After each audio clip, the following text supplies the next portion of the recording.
Research has shown facts are 20 times more likely to be remembered when they are part of a story. Steve Jobs famously said, "The most powerful person in the world is the storyteller. The storyteller sets the vision, values, and agenda of an entire generation that is to come." By now, almost everyone in business understands the importance of storytelling. But what is less discussed is how to actually tell stories that are going to resonate with your audience. And in my 15 years of marketing, I have realized that the best way to do that is to follow tried and tested methods of storytelling. And that's what I want to talk about in today's episode. So grab a cup of tea and let's dive into it. In today's episode, I'm going to be sharing my 5 tips for telling better stories. But before I do, let's discuss the importance of storytelling in business. Neuroscience, for example, has showed that when we hear a fact, this lights up 2 parts of our brain. So our language processing and our language comprehension centers.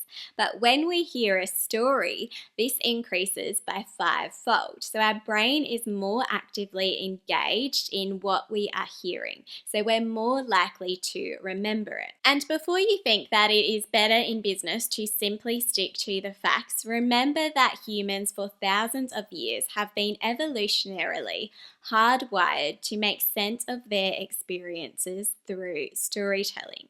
Storytelling also releases the chemical oxytocin. This is the chemical that promotes trust and bonding. So when we hear a story, it causes us to actually start to care about the people involved in the story. Neuroscience has also shown that as humans, we spend 30% of our day daydreaming. That is, except when we are listening to, watching, or hearing a story. As humans, when we are processing an event that is external to our own minds, we then have to process that information through the filters in our brain.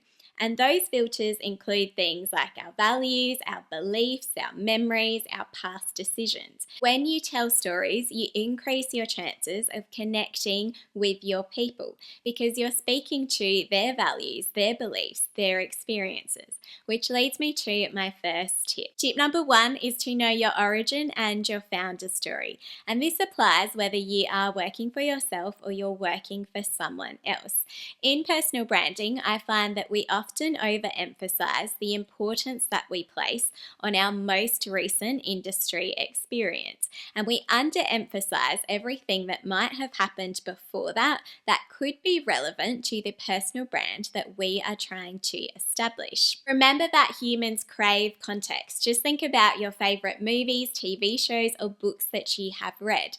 The characters in those stories are often introduced with context. This creates world building. It helps us to understand how they came to be in their current circumstances. Remember that when it comes to your origin story, this isn't about having to overshare. Pick the things that are most relevant to the brand that you are trying to establish. One of my favorite ways that I see this done is through Robert Kiyosaki's Rich Dad, Poor Dad. As an entrepreneur sharing advice to other entrepreneurs, he makes this a lot more engaging when he establishes that as a very young boy, he had this entrepreneurial spirit and he shares very specific stories in that area. So it makes you relate to him as a guide in that story in a much more personal way. But it's not enough to simply have an origin story. What I like to do is connect this to a founder story because this helps to do the heavy lifting for your audience. You're connecting the dots for them as to why your past situation led you to what you are currently doing. What was the catalyst in your story? How are you the best person to help solve the problem that your audience has? Tip number 2 is to be intentional about the types of stories that you're telling. Storytelling isn't this one-off event. It's not something that is simply done once you have crafted your origin story or your founder story. It is something that should be integrated into your day-to-day communications. And what makes that easier to do is understanding not just the power of storytelling, but the types of stories that you're telling and why you're telling them. And one of my favorite ways to think about this is using Annette Simmons' book, Whoever Tells the Best Story Wins. She shares 4 key storytelling types, and they are a time you shined. This communicates integrity, compassion, or learning. A time you blew it. This shares vulnerability and builds trust. A mentor story. This expresses your gratitude, your humility, and it's likely that people are going to, through that story, see your own values. Or you can tell a story about a book, a movie, or a current event. So in these things, the characters and the storytellers have already done the hard work for you. You simply have to explain what it means to you and connect its relevance to your current situation. Tip number 3 is to stick to a storytelling structure. Storytelling is not the time to have to reinvent the wheel. It is something that has been practiced for thousands of years.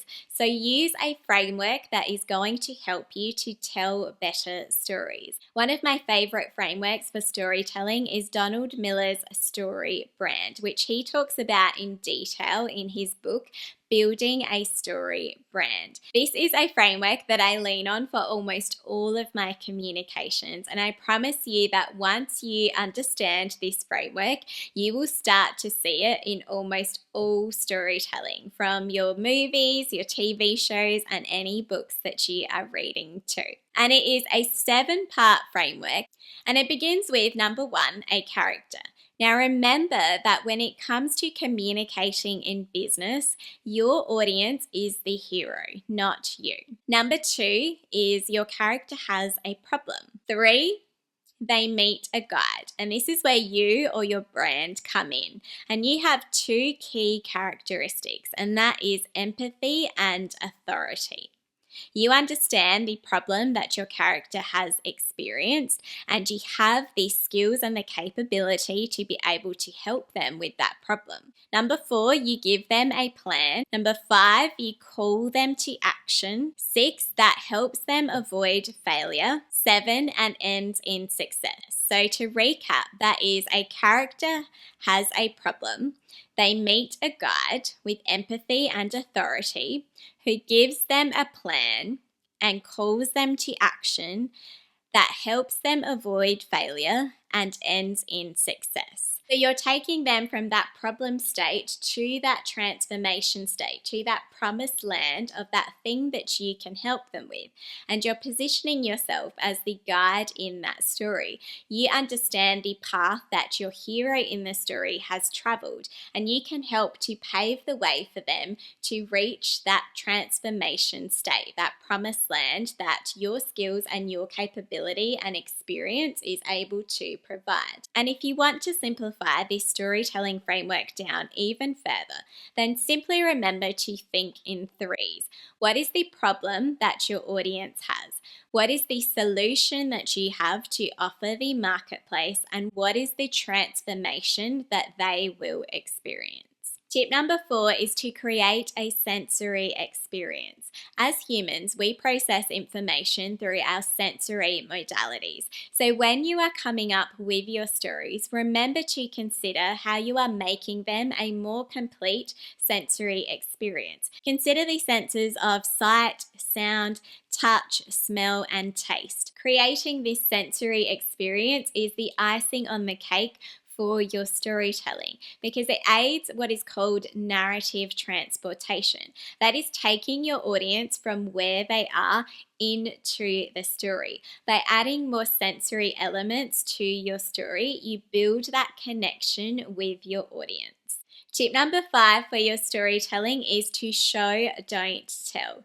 As humans, we have what is generally simplified in behavioral economics as 2 systems. System number 1 accounts for 95% of our mind, and it is unconscious, fast, automatic, and emotional. System number 2 accounts for 5%, and it is conscious, slow, indecisive, and logical.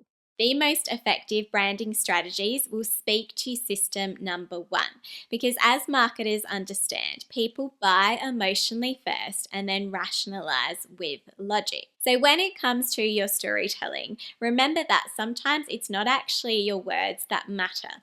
How are you using visuals to tell your stories?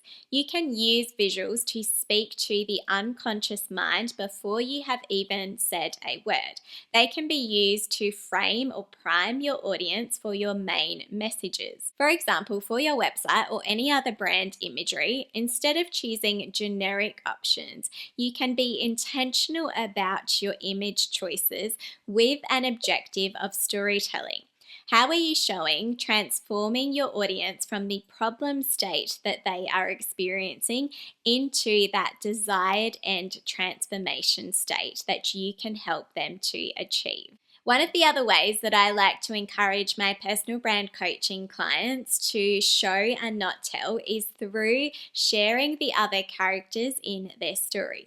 By sharing the other characters in your story, you help to communicate your own values. You help to provide more context. Just think about any movie, TV show, or book that you have read. There is never usually just one character. They are usually part of a bigger story. And the other characters in this story help to tell that story. They help to provide more context about the main character, and they can say more about the main character than what that character might be able to even say for themselves. Which leads nicely into my final tip for showing and not telling, and that is through the use of social proof.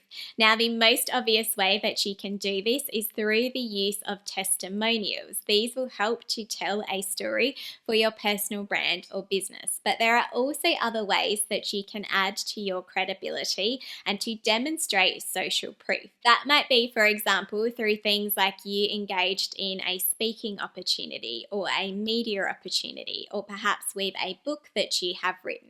Or it could be you on the job actually engaging in that customer transformation story. So instead of committing to storytelling, commit to telling better stories. Thanks so much. Subscribe for more like this, and I'll see you in the next episode.